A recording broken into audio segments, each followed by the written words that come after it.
வாங்க. என்னங்க ஒரு மாதிரியா இருக்கீங்க? உடம்புக்கு ஏதாவது என்னாச்சு? ஏன் அழுகுறீங்க? உங்களுக்கு தொந்தரவு கொடுக்க கூடாதுன்னு பார்த்தேன். ஆனா சொல்லுங்களேன் ப்ளீஸ். நீங்க சொன்ன மாதிரி அப்பா கிட்ட கொஞ்சம் ஸ்ட்ரிக்டா நடந்துக்கிட்டேன். என்ன பண்ணாரு? மண்ணெண்ணெய ஊத்தி விட்டு போயிட்டாரு. அவ்வளவுதானே? அட நீங்க ஒருத்தர். வாங்க காபி சாப்பிடுறீங்களா? பால் இல்லாத காபி. அட நீங்க ஒண்ணு, அந்த ஆளு கடன்காரனுக்கு பயந்துட்டு அண்டர் கிரவுண்ட்ல ஒளிஞ்சிருப்பாரு. கையில இருக்கிற காசெல்லாம் செலவானா தன்னால திரும்பி வருவாரு. வாங்க காபி சாப்பிடும். அப்படித்தான் நானும் நினைச்சேன். என்னையோட 7 நாள் ஆகுது, திரும்பி வரல. 7 நாள் ஆச்சு? ஆமா. அவர் சம்பாதிக்கிறாரோ இல்லையோ, என்னை வச்சு காப்பாத்துறாரோ இல்லையோ, வீட்டுல ஆம்பளைன்னு இருந்த ஒரே துணை இப்ப அவரும் இல்ல. என்ன பண்ணிக்கிட்டாரோ என்னவோ எனக்கு பயமா இருக்கு. ஏதுரா பனியன் புதுசா இருக்கு? ஓட்டு போட்டுட்டு வரப்போனேன், பனியன் போட்டுட்டு வந்துட்டேன். என்னடா வளர்ற? இதோ உனக்கு எதிரா ஓட்டிங்க? அதெல்லாம் ஏன்டா கண்டுக்கிற? கள்ள ஓட்டா? அது என்னமோப்பா 30 ரூபாய் கிடைச்சது. 30 ரூபாயா? ஆமா, திலீப் தான் கூட்டிட்டு போனான். அது என்னமோ பை எலெக்ஷனா. ஓட்டு போட்டேன், ரூபாய் வாங்கி கொடுத்தான். 24 ரூபாய் பனியன். உட்லாண்ட்ஸ்ல டிஃபன் 6 ரூபாய், பேலன்ஸ் நில். உட்லண்ட்ஸ்ல தினியா? யாரா வந்து திலீப்? ஒரு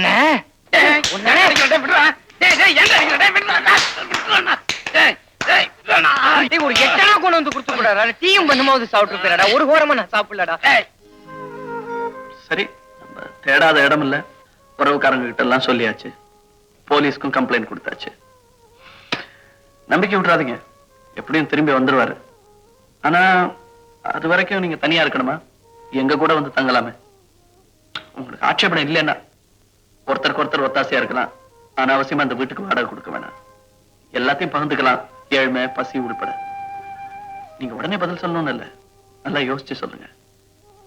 ஏன் சொல்ல? அந்யோன்யமா பேசிட்டு இருக்கும்போது நான் கரடியா வந்து நின்னுட்டேன்.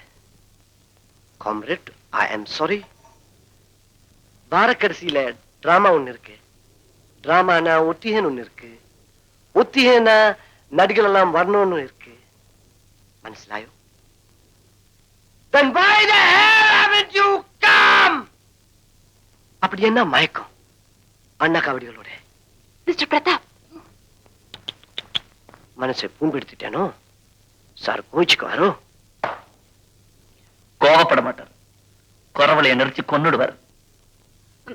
மிஸ்டர் பிரதாப், இன்னைக்கு ஒத்திகைக்கு என்னால வர முடியாது. நாளையில இருந்து வரேன்.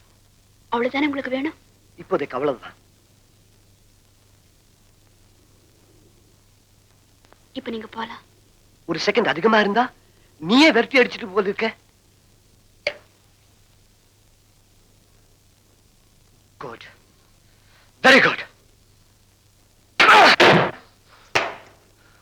முதலாளிக்கு பிறந்த பையன். I hate him. அந்த பிரதாப் உங்களை தொட்டு தொட்டு பேசுறதும் தோள் பட்டையை பிடிச்சு திருப்புறதும் எனக்கு பிடிக்கல. அவனுக்கு உங்களை திட்டத்துக்கு உரிமை இருக்கலாம், ஆனா தொட்டு பேச உரிமை இல்லை. இன்னொரு வாட்டி அவன் உங்களை தொட்டான், கழுத்தை நெரிச்சிருவேன். இதெல்லாம் செய்யற தொழில நடக்கக்கூடியது சகஜம்தான்.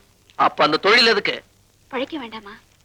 ஆனா ஒண்ணு, நம்ம நிஜ வாழ்க்கையில நினைச்சு கூட பார்க்க முடியாத சில அந்தஸ்துகளை நாடகத்துல வாழ்ந்து திருப்தி பட்டுக்கிட்டு இருக்கேன். அந்த 2 மணி நேர நாடகம் என்ன பணக்காரியா வாழ வைக்குது, பத்தினி தெய்வமா வாழ வைக்குது, ராணியா வாழ வைக்குது. அந்த 2 மணி நேர நிம்மதியும் சந்தோஷமும் கூட எனக்கு வேண்டாங்கிறீங்களா?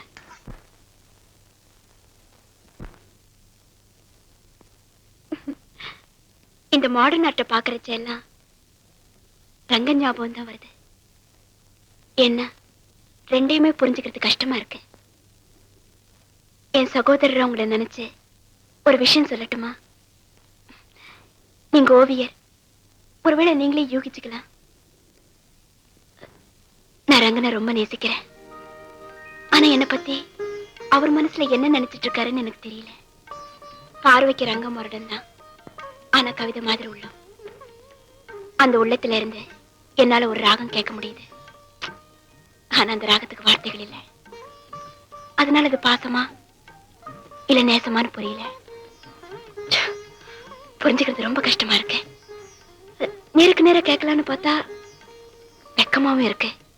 திடீர் எருமலியாகி நான் உன்னை தங்கச்சியா தான் நேசிக்கிறேன்னு சினிமா பாணியில சொல்லிட போறாருன்னு பயமாவும் இருக்கு. ஆனா நான் என்ன பண்றது பரணி?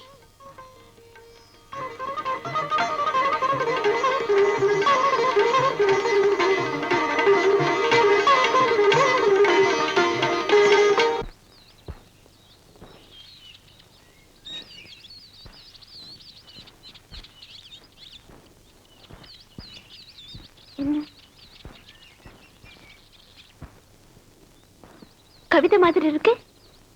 மாதிரி இல்ல, அதேதான். கவிதை என்ன எழுத தெரியுமா உங்களுக்கு? ஏதோ கொஞ்சம். சந்தோஷமா இருக்கும்போது கவிதை படிப்பேன், கோபம் வரும்போது கவிதை எழுதுவேன். அப்போ படிக்கிறதை விட எழுதுறதுதான் அதிகம்னு நினைக்கிறேன். கோவத்தை மனசுலயே அடக்கி வச்சுக்கிட்டு இருந்தா அது உடம்புக்கு கெடுதல். அதனால இந்த மாதிரி வார்த்தைகளா கொட்டிடும், இல்ல இந்த மாதிரி கவிதைகளா வந்துடும். மனசுக்கு ஒரு நிம்மதி. அப்ப நான் சந்தம் சொல்றேன், உடனே உங்களால கவிதை சொல்ல முடியுமா? எனக்கு கவிதை இலக்கணம் தெரியும், உங்களுக்கு தாள ஞானம் இருந்தா சரி. அப்போ ஒரு கை பார்க்கலாம் சார். நீங்க சந்தங்களை அள்ளி வீசுங்க சார். ஜெய் பாரதி.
Handsome bastard.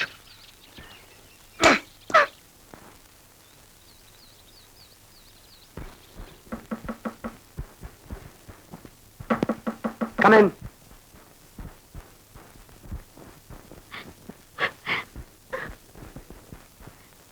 சுமதி, இந்த கண்கள் என்னை தவிர வேற யாரையுமே பார்க்க கூடாதுன்னு நினைச்சேன். என் பேரை தவிர வேற எதையுமே இந்த உதடுகள் உச்சரிக்காதன்னு நினைச்சேன். என்னை தவிர வேற யாருக்குமே இந்த கழுத்து தன்னை அர்ப்பணிக்காதுன்னு நினைச்சேன். ஆனா நான் ஏமாத்தப்பட்ட வாக்குறுதிகள் என்கிட்ட, ஆனா பார்க்கப்பட போறது இன்னொருத்தனுக்கு. அதை சொல்லிட்டு போத்தானே வந்தேன், அந்த கல்யாணத்துக்கு அழுக்குத்தானே வந்தேன். நான் உயிரோடு இருக்கிற வரைக்கும் அந்த கல்யாணம் நடக்க விட மாட்டேன். இந்த கழுத்துக்கு வேற ஒருத்தன் மாலையிடுறத அனுமதிக்க மாட்டேன், அனுமதிக்க மாட்டேன்.